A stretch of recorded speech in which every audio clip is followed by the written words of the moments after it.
Welcome in this session. Today we start the discussion about three-dimensional transformation. In last lecture we have discussed about different algorithms of clippings. Now we start discussion about three-dimensional geometrical and coordinate transformation. Coordinate जो transformation है और geometrical जो transformation है, अगर हम three dimensional में करें तो जो टू डायमेंशनल है उससे क्या डिफरेंस आता है, आज हम बहुत सारी चीजें सीखने वाले हैं. पहली तो वही एस्पेक्ट की अगर हम बात करें सेम वही है जो हमारी टू डायमेंशनल में है, बट थोड़ा सा अंतर यहाँ पे ये आता है कि हमारे पास जो कोऑर्डिनेट है, अगर हम बात करें टू डायमेंशनल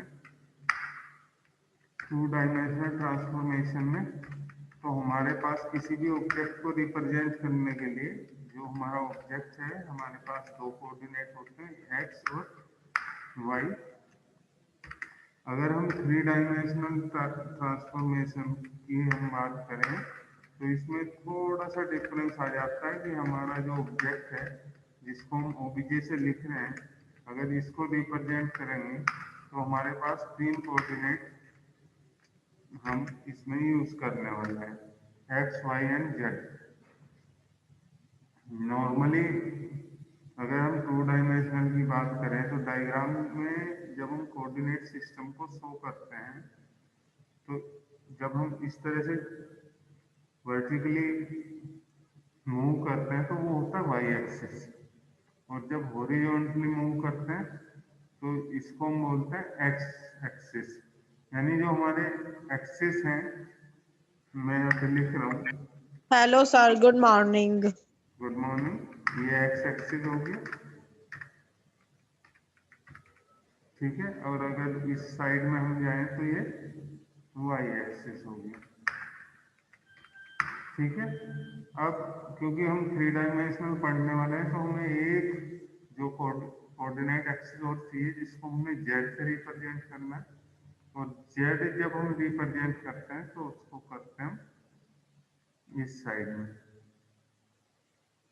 ठीक है. ये जेड है, और अगर इस साइड में हम इसको एक्सटेंड कर दे तो ये माइनस जेड होगा. ये आपकी एक्स एक्सिस हो गया. अगर इसको इधर को एक्सटेंड करते हैं तो ये माइनस एक्स है. इसी तरह से सेम आपके पास ये जेड एक्सिस है, और इसका अगर हम इस तरफ एक्सटेंड कर दें इसको बीच में एक्स और वाई एक्सिस के, तो ये माइनस जेड एक्सिस हो जाएगा. तो ये है आपका जेड एक्सिस. ये तो सबसे बेसिक एस्पेक्ट थे हमारे थ्री डायमेंशनल के. तो अगर हम थ्री डायमेंशनल की बात करें तो क्या होता है, हम यहाँ जो पढ़ने वाले हैं वो जियोमेट्रिकल ट्रांसफॉर्मेशन पढ़ेंगे. थ्री डायमेंशनल ट्रांसफॉर्मेशन में भी सेम आपका जैसे टू डायमेंशनल में होता था, सेम ऐसे ही है, जियोमेट्रिकल और कोऑर्डिनेट. बट यहाँ पे जो थ्री डायमेंशनल ट्रांसफॉर्मेशन है आपके कोर्स में वो जियोमेट्रिकल ट्रांसफॉर्मेशन है, ठीक है. तो अब हम उसी को डिस्कस करने वाले हैं. थोड़ी सी जगह बनानी पड़ेगी तो मैं इसको इरेज कर रहा हूँ. तो यहाँ पे हम लिख रहे हैं इसको, ये क्या है, जियोमेट्रिकल ट्रांसफॉर्मेशन. जियोमेट्रिक ट्रांसफॉर्मेशन, और किसके लिए पढ़ रहे हैं हम, थ्री डी के लिए. तो यहाँ पे लिख दिया थ्री डी.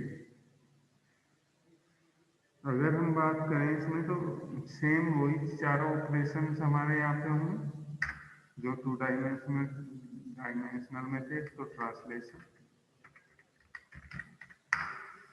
ट्रांसलेशन का मतलब क्या होता है कि शिफ्ट कर रहे हैं किसी ऑब्जेक्ट को एक पोजीशन से दूसरी पोजीशन भी. सेकंड आपका सेम उसी तरीके से हमने पढ़ना है यहाँ पे स्केलिंग, और थर्ड हम पढ़ने वाले हैं रोटेशन, और एक और आपका होता है मिरर रिफ्लेक्शन, ठीक है. ये है डी, मिरर रिफ्लेक्शन. यहाँ जो शुरू वाले 3 ऑपरेशन हैं काफी ज्यादा इम्पोर्टेंट है। मिरर रिफ्लेक्शन उतना नहीं पूछा जाता है, या आप कह सकते हैं उसका 3 डायमेंशन में उतना ज्यादा यूज नहीं करते हैं, बट हम उसको भी पूरा डिस्कस करने वाले हैं। तो सबसे पहले हम स्टार्ट करेंगे ट्रांसलेशन क्या होता है। ट्रांसलेशन शिफ्टिंग होती है एक लोकेशन से दूसरी लोकेशन पे, जब हम किसी ऑब्जेक्ट को शिफ्ट कर देते हैं तो फर्स्ट जो हमारा ऑपरेशन है वो है ट्रांसलेशन। और ट्रांसलेशन किस में है? Geometrical transformation in 3D। तो इसको इरेज करके थोड़ी सी मैं जगह बना लेता हूँ और यहाँ पे लिख देता हूँ कि ट्रांसलेशन क्या होगा। तो ट्रांसलेशन का मतलब है object is shifted to a new position by a given factors and direction from the original position. अगर हम बात करें तो ट्रांसलेशन में शिफ्टिंग जब हम करते हैं तो कितना हमने शिफ्ट किया ये भी आवश्यक है, और साथ में हमें ये भी पता रखना है कि किस डायरेक्शन में हमने शिफ्ट किया। तो in translation object is shifted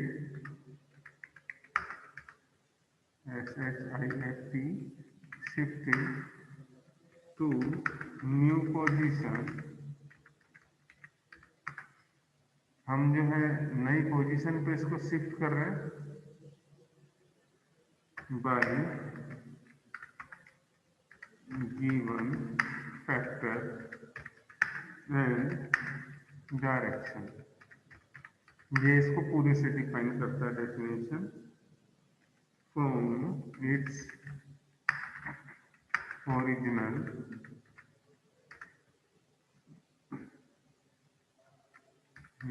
position, जो इसकी ओरिजिनल पोजीशन है वहां से हम शिफ्ट कर रहे हैं। डायग्रामेटिकली अगर हम इसी चीज को हम शो करें तो डायग्रामेटिकली अगर हम इसी को शो करेंगे तो इसको एक डायग्राम बना लेते हैं कि यहाँ पे हमारा कोई ऑब्जेक्ट है। और ये तो सबसे पहले हमें कोऑर्डिनेट सिस्टम क्रिएट करना है। ठीक है, ये आपका एक्स हो गया, ये आपका वाई हो गया, और ये आपका जेड हो गया यहाँ पे। और हमारा एक पॉइंट है यहाँ पे पी,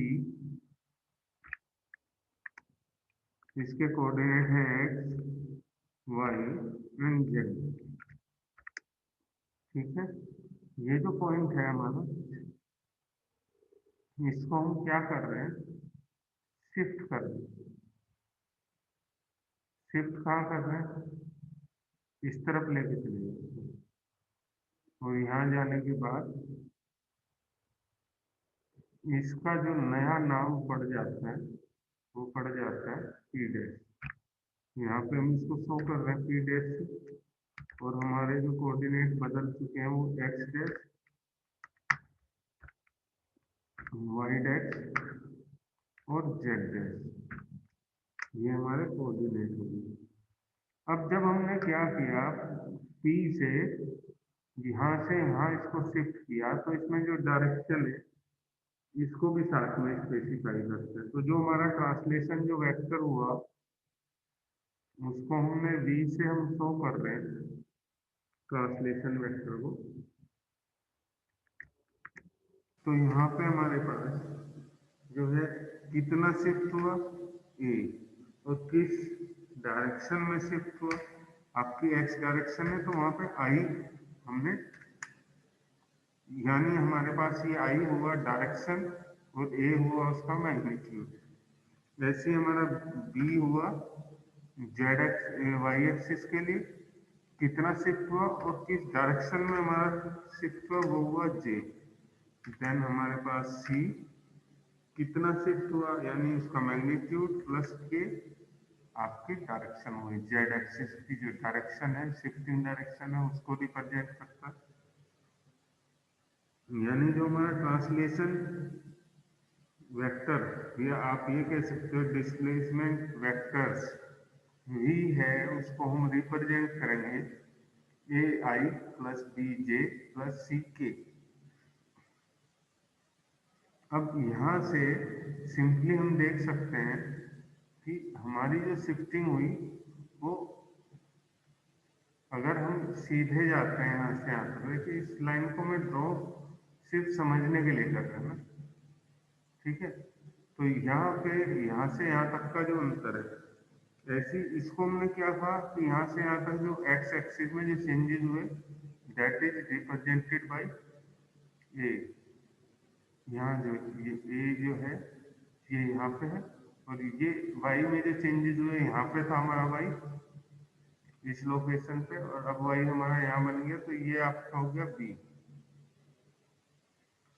ये जो चेंजेस हुए ये हम बता रहे हैं इस वेक्टर के अंदर ए और बी से, ऐसे सी आपका जेड में जो चेंजेस हुए उनको बता रहा है, ठीक है। इसको जरूरत नहीं है यहाँ पे, ये सिर्फ समझने के लिए था, ठीक है। तो इसको कैसे हम x से x डैश जब बनाते हैं तो जो चेंजेस हम हुए उन्हें हम x में ऐड करते हैं। x dash is equal to x plus कितना शिफ्ट हुआ a, ऐसी y dash is equal to y plus b, ऐसी हमारे पास है z dash is equal to z plus ये आपका हो गया c। ये हमारी इक्वेशंस हैं जिनसे हमने x डैश निकाला, y डैश ड्राइव किया, z डैश ड्राइव किया, कि हमारा जो चेंजेस थे उनको हमने डायरेक्टली ऐड कर दिया।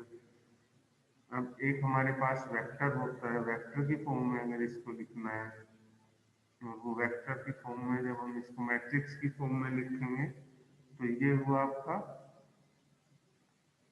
ट्रांसलेशन वेक्टर, इसको बोलते हैं हम, इस ट्रांसलेशन वेक्टर की बात कर रहे हैं हम।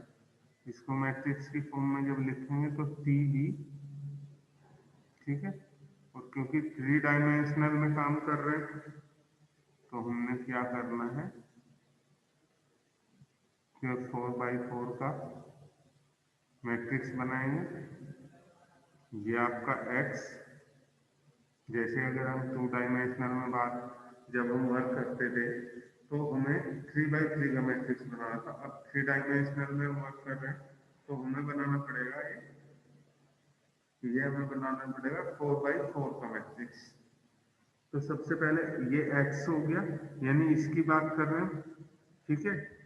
अब ये वाली वैल्यू y के लिए रिप्रेजेंट कर रहे हैं, यानी y के को हमने 0 कर लिया, z को हमने 0 कर लिया, और जो चेंजेस हुए x डायरेक्शन में वो क्या है आपके a हैं, तो उनको यहाँ पे हमने लिख दिया। ये चेंजेस हुए आपके x डायरेक्शन में। अब y डायरेक्शन को शो कर रहे हैं, देखिए यहाँ x को शो नहीं कर रहे हैं इसलिए x को 0, ये वाली y है तो y में 1, z में आपका 0, और यहाँ पे आपका जो चेंजेस हुए वो हुए b, ठीक है। ऐसी हमारा ये, अब z एक्सिस की बात कर रहे हैं तो x को नहीं शो करना है 0, y को शो नहीं करना है तो 0, हम शो करने जा रहे हैं z की वैल्यू तो 1, और कितना चेंजेस है c, यहाँ पे c लिख दिया। और नेक्स्ट जो लाइन है वो होगी होमोजीनस या 4x4 मैट्रिक्स, इसको बनाने के लिए सब में 0, और सिर्फ यहाँ पे आप 1 शो करेंगे। ये हो गया ट्रांसलेशन वेक्टर। अब हम क्या कह सकते हैं कि हमारा जो P था, ये पॉइंट जो P था और जिसके कोऑर्डिनेट क्या थे हमारे x, y, z, और हमारे पास क्या हुआ ट्रांसलेशन वेक्टर की इसमें इंटू हुई, ये P डैश है, P डैश कैसे बना, यहाँ पे डैश लगा दो, ट्रांसलेशन वेक्टर की इसमें इंटू हुई, किसमें P में, और ये बना हमारा पी डैश। यहाँ डॉट लगाएंगे, एक्स कोमा ये आपका वाई और ये आपका जेड। अगर इसी को मैट्रिक्स की फॉर्म में लिखना है तो कैसे लिखेंगे? इसके लिए मैं थोड़ी सी यहाँ पर पिछली वाली जो चीजें हैं वो रिमूव कर रहा हूँ, ताकि हमें जो है जगह मिल जाए। इसकी अब आवश्यकता भी नहीं है हमें। यहाँ पे लिख देता हूँ, ये हो गया आपका। सबसे पहले तो ये वाला जो हमारा नया पॉइंट बना पी डैश, इसके वैल्यूज लिख लेंगे, X dash, then Y dash, then Z dash and 1। ये हमारा पॉइंट हो गया पी डैश इक्वल टू, ये जो है ट्रांसलेशन वेक्टर, यानी इसको हम यूज करने वाले हैं 1 0 0 A 0 1 0 एंड बी। अब ये हो गया थर्ड 0 0 1 एंड सी 0 0 0 और 1। इसके बाद ये वाला पॉइंट सीधा लिख देंगे जैसे हमने इधर लिखा। यहाँ पे लिखेंगे x, यहाँ पे y,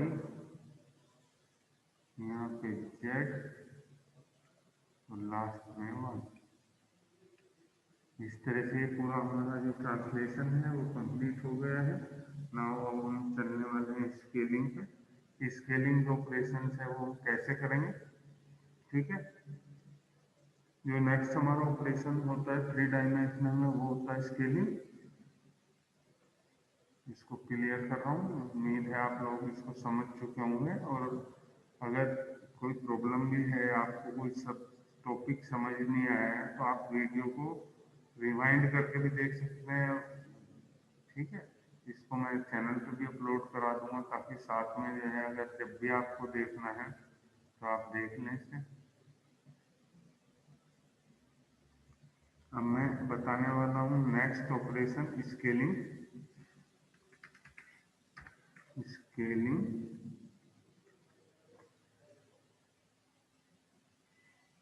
इसको बोलते हैं scaling transformation. Next scaling transformation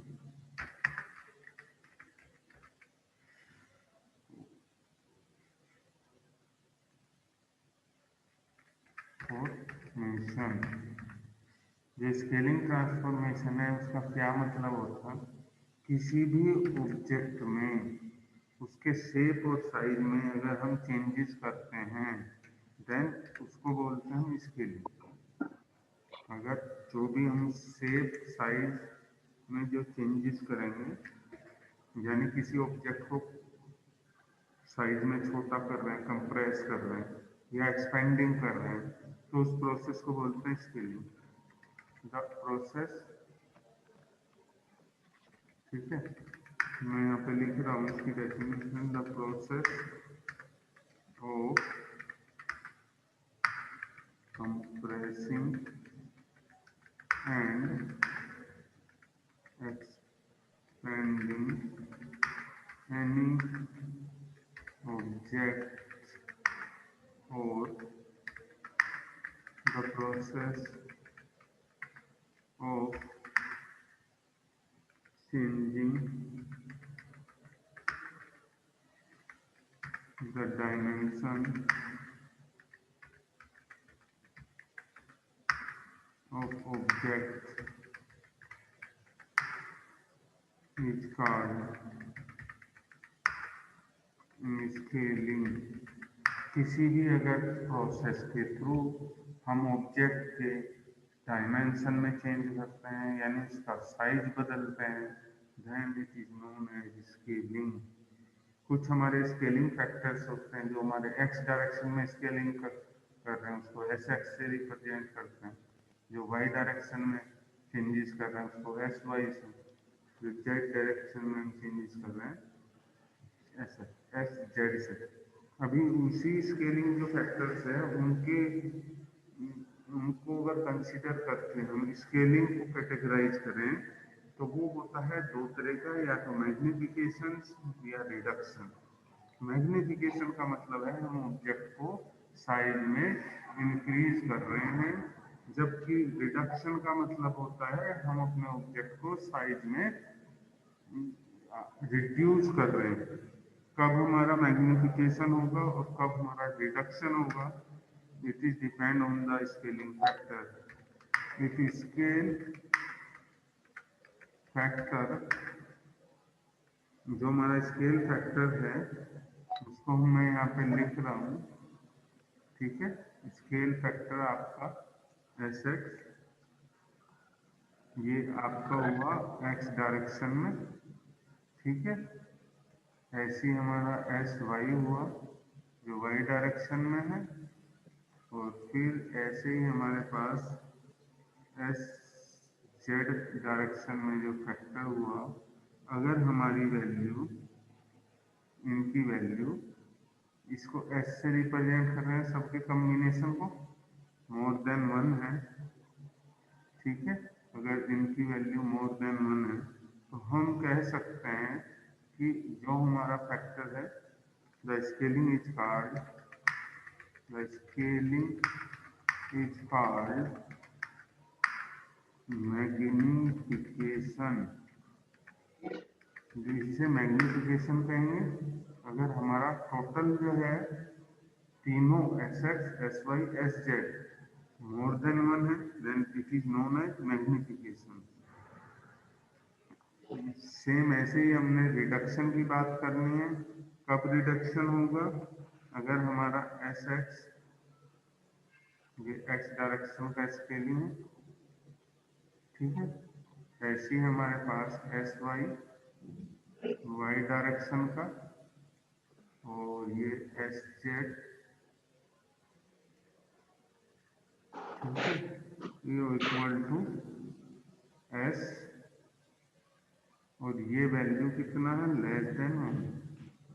आपका लेस देन वन होने पे क्या होगा, स्केलिंग इस टर्म है reduction, then scaling is term as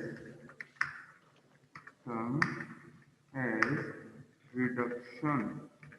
यानी अगर यही फर्स्ट वाला केस है तो उसका मतलब क्या है, स्केलिंग में हमारा जो भी ऑब्जेक्ट है it will increase in the size, in second case it will reduce in size.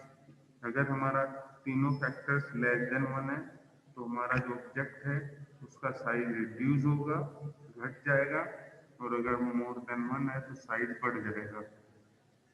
कैसे होगा, इसके लिए क्या प्रोसेस है, किस तरीके से हम इसको यूज करने वाले हैं, हम इसको इक्वेशन के थ्रू अब समझ रहे हैं, ठीक है। इसको मैं क्लियर कर रहा हूँ पूरा कि इसमें जो मेन चीजें थी वो मैं बता चुका हूँ। अब जो है हमें सीखना है इक्वेशन की फॉर्म में स्केलिंग प्रोसेस को कैसे हम रिप्रेजेंट करेंगे। तो जो हमारा पॉइंट है सेम वही पॉइंट लेके चलेंगे। पी डैश हमारा पी डैश पॉइंट है, ठीक है, और इसके जो चेंज होने के बाद जो वैल्यू आ रहे हैं वो आ रहे हैं एक्स डैश वाई डैश और जेड डैश। तो जो बने किससे हैं, स्केलिंग अप्लाई हुआ इस पर। कौन सा पॉइंट था जो हमारा पहले पॉइंट था, X comma Y comma Z, ये हमारे पॉइंट थे जिस पर हमने क्या किया, स्केलिंग अप्लाई किया। और स्केलिंग अप्लाई करने के बाद जो हमारा नया पॉइंट बना, that is P dash will different values of coordinates. हमारी वैल्यूज बदल चुकी हैं, अब उन वैल्यूज में जो चेंजेस हुआ अगर उसकी हम बात करें तो एक्स डैश में जो चेंजेस हुआ it will represent by x dash and the factor will be S x into, ये एक्स है यहाँ पे, ठीक है, इंटू एक्स। ये तो हुआ आपका चेंज एक्स डैश डायरेक्शन में। ऐसे ही हमारा एक नया वैल्यू ले लिया हमने वाई डैश डायरेक्शन में, Y dash is equal to S Y, ठीक है, S Y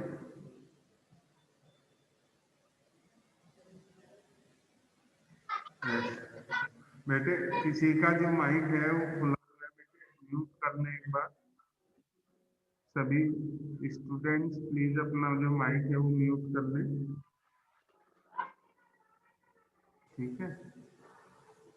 S Y into Y,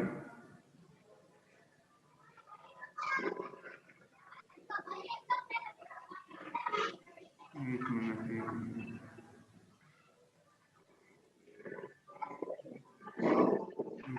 करना पड़ेगा स्टॉप शेयर।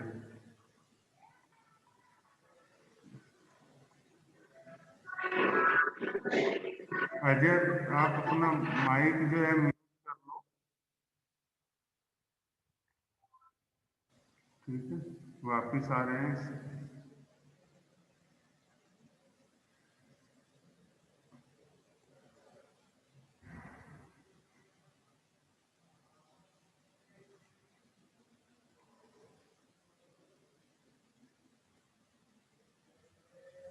ठीक है, एक मिनट रुको, बस थोड़ा सा जरूर डिस्टर्बेंस हुआ, इसको पूरा करना है। एस वाई इंटू ये आपका होगा वाई, ठीक है, यहाँ पे पॉइंट लगा देते हैं, छोटा सा पॉइंट। ये वाई डायरेक्शन का हो गया, ऐसे Z dash is equal to S Z into Z. अब इसी को हमें इक्वेशन की फॉर्म में भी लिखना है। इक्वेशन की फॉर्म में कैसे लिखेंगे इसको? ये तो हमारा जो एक्स डैश निकला वो कैसे आया, डिराइव हुआ, वाई डैश कैसे ड्राइव हुआ, जेड डैश कैसे ड्राइव हुआ, वो हमने कर लिया है, ठीक है। इसके बाद जो है हम बनाने वाले हैं इक्वेशन, यानी आपका जो स्केलिंग फैक्टर है एस, उसको हम कैसे रिप्रेजेंट करेंगे? एस को हम रिप्रेजेंट करेंगे, यहाँ सबसे पहले होगा एक्स डायरेक्शन, ठीक है, और ये आपका हो गया 0 0 0। अब वाई के लिए लिखना है एस वाई, ठीक है, ये 0 और ये भी 0 आएगा आपका। अब इसी के बाद हमने लिखना है जेड, तो ये हो गया आपका एस जेड, ठीक है, ये 0 हो गया आपका, ये 0 0 0 एंड 1। ये स्केलिंग आपका फैक्टर हो गया, जो स्केलिंग फैक्टर्स है इसको हमने स्केलिंग फैक्टर की फॉर्म में शो करा दिया। अब हमें जो है मैट्रिक्स की फॉर्म में जो हमें शो कराना है, किस तरीके से इसको स्केलिंग फॉर्म लिखेंगे, जो नेक्स्ट हमारा जो एम है वो है इसी इक्वेशन को इस तरीके से हम, इसको नीचे वाले को मैं रिमूव कर रहा हूँ, ठीक है, इसकी जरूरत नहीं है, वो ऊपर वाला भी चलेगा, कोई बात नहीं, बट काम बन जाएगा हमारा, इसी की जरूरत थी हमें, ठीक है। सबसे पहले हमने क्या करना है, जो हमारा पी डैश है उसके कोऑर्डिनेट लिखेंगे। जो पी डैश है उसके कोऑर्डिनेट थे हमारे X dash, then Y dash, then आपका है जेड डैश 1, ये तो आपका हो गया। जो स्केलिंग करने के बाद हमारा पॉइंट पी डैश आया, वो हमें जो पी डैश मिला वो किससे मिला कि जो पी पे ये स्केलिंग फैक्टर हमने इम्प्लीमेंट किया था, तो इसी स्केलिंग फैक्टर को हम यहाँ भी लिख रहे हैं एस एक्स। इसको यहाँ से हटा लेते हैं, यहाँ जरूरत नहीं है, कंफ्यूज ही करेगा इधर।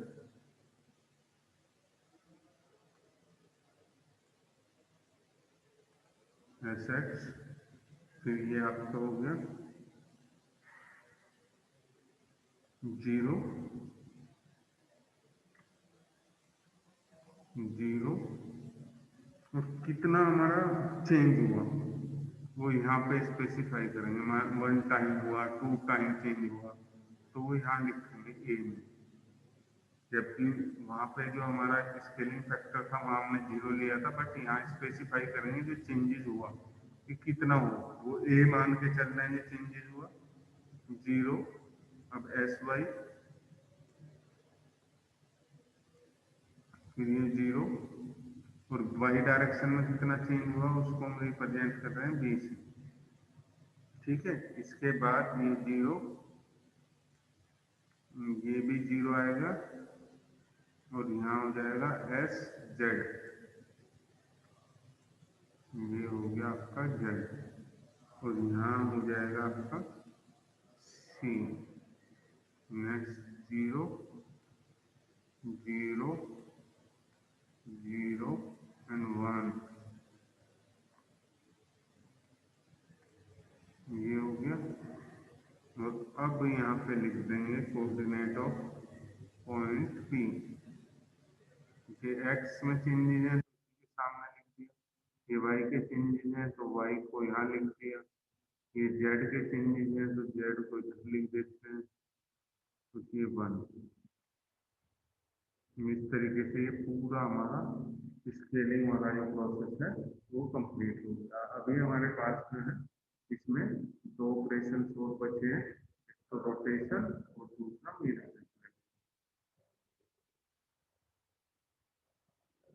मिरर रिफ्लेक्शन, और बचता है हमारा